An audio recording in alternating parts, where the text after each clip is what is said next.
అందరికీ నమస్తే అండి. మే 13వ తేదీన పోలింగ్ జరిగింది. జూన్ 4వ తేదీన రిజల్ట్స్ రాబోతున్నాయి. ఈ ఫలితాల్లో పవన్ కళ్యాణ్ గారి మెజారిటీ ఎంత ఉండబోతోంది? పవన్ కళ్యాణ్ గారు గత ఎన్నికల్లో 2019 ఎన్నికల్లో పోటీ చేసిన 2 చోట్ల ఓడిపోయారు. గాజువాక, భీమవరం 2 చోట్ల కూడా 2వ స్థానంలో ఉన్నారు. ఆ 2 చోట్ల వైసీపీ గెలిచింది.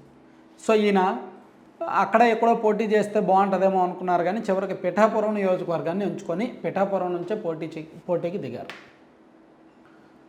పవన్ కళ్యాణ్ గారిని ఖచ్చితంగా ఓడించాలని వైఎస్ఆర్ కాంగ్రెస్ పార్టీ చేయని ప్రయత్నం లేదు.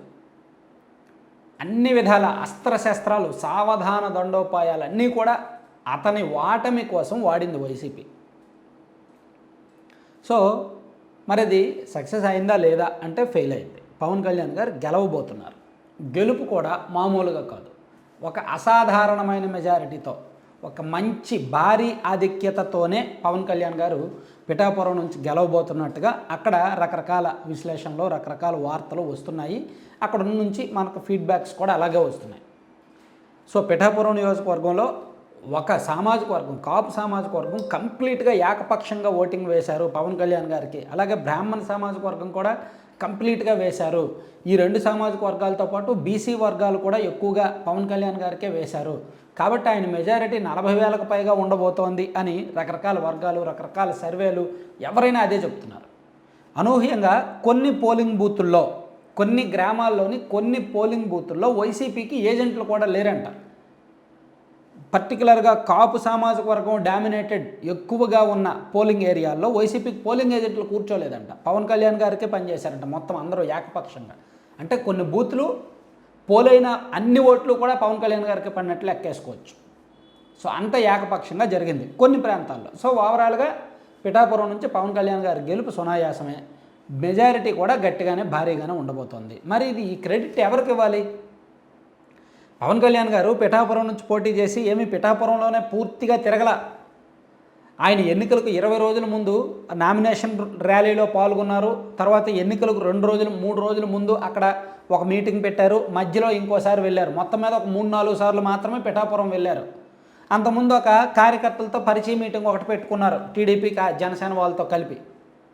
అంతే తప్ప అక్కడ ఇంకేమీ భారీగా వెళ్ళలేదు. కానీ పవన్ కళ్యాణ్ గారికి అంత మంచి మెజారిటీతో ఎందుకు గెలవబోతున్నారు? అక్కడ ఏం చెప్తున్నాయి సోర్సులు అంటే, మెయిన్ పవన్ కళ్యాణ్ గారి మీద తన సామాజిక వర్గంలో వచ్చిన పట్టు. ఎందుకంటే కాపు సామాజిక వర్గంలో చీలిక తీసుకొచ్చి పవన్ కళ్యాణ్ గారిని తిట్టించడం కాపు సామాజిక వర్గంతోనే, పవన్ కళ్యాణ్ గారిని ఓడించడానికి కాపు సామాజిక వర్గ అస్త్రాన్నే ప్రయోగించింది వైసీపీ. సో దాంతో కాపుల్లో చీలిక తీసుకొస్తున్నారు. పవన్ కళ్యాణ్ గారిని ఒంటరిని చేయడానికి వైసీపీ చూస్తోంది. వైసీపీ వాళ్ళు కావాలని ఒక సామాజిక వర్గాన్ని రెచ్చగొడుతున్నారు, చీలిక తీసుకొస్తున్నారని అక్కడ ఆ సామాజిక వర్గం ఏకమైంది. ముద్రగడ పద్మనాభం గారు పదే పదే పవన్ కళ్యాణ్ గారిని వ్యక్తిగత విమర్శలు చేయడం, అలాగే గెలిస్తే నేను పేరు మార్చేసుకుంటా అని కొన్ని ఓవర్ కామెంట్స్, అతిశయోక్తులు పలకడం, అవన్నీ కూడా అక్కడ కాపులు హర్షించలేదు. పైగా ఇతర నియోజకవర్గాలకు చెందిన నాయకులను అక్కడ ఇన్ఛార్జీలుగా పెట్టి పెత్తనమంతా వాళ్ళకి ఇచ్చేసరికి వైసీపీలో ఉన్న ద్వితీయ శ్రేణి నాయకులు కూడా హర్ట్ అయ్యారు, చేయలేదు. సో అంటే ఒకవైపు ఏమో ముద్రగడ పద్మనాభం గారిని దించారు, ఆయన చేత సెంటిమెంట్ డైలాగులు, సినిమా సవాళ్ళు చేయించారు, అది వర్కౌట్ అవ్వాలి. మరోవైపు జగన్మోహన్ రెడ్డి గారేమో ఎన్నికలకు ముందు చివరి ప్రచార సభ అక్కడే పెట్టారు. అక్కడ పెట్టి పోనీ ఏమైనా డైలాగులు కొడతారా అనుకుంటే పవన్ కళ్యాణ్ గారు పెళ్ళిళ్ళ గురించే మాట్లాడారు. మళ్ళీ అంటే వ్యక్తిగత విమర్శలే చేశారు, వ్యక్తిత్వ హననానికి పాల్పడ్డారు. అది కూడా అక్కడ ఓటర్లకు నచ్చల. దీంతోపాటు పెద్దిరెడ్డి మిథున్ రెడ్డి గారిని అక్కడ ఇన్ఛార్జిగా పెట్టి ఆయన నియమించి ఆయన ఒక 100 మందికి పైగా ప్రైవేట్ టీంని అక్కడ పెట్టేసరికి వాళ్ళు అక్కడ లీడర్షిప్ని డిస్టర్బ్ చేయడం, పొలిటికల్ స్ట్రక్చర్ని డిస్టర్బ్ చేయడం, ఇదంతా చేశారు.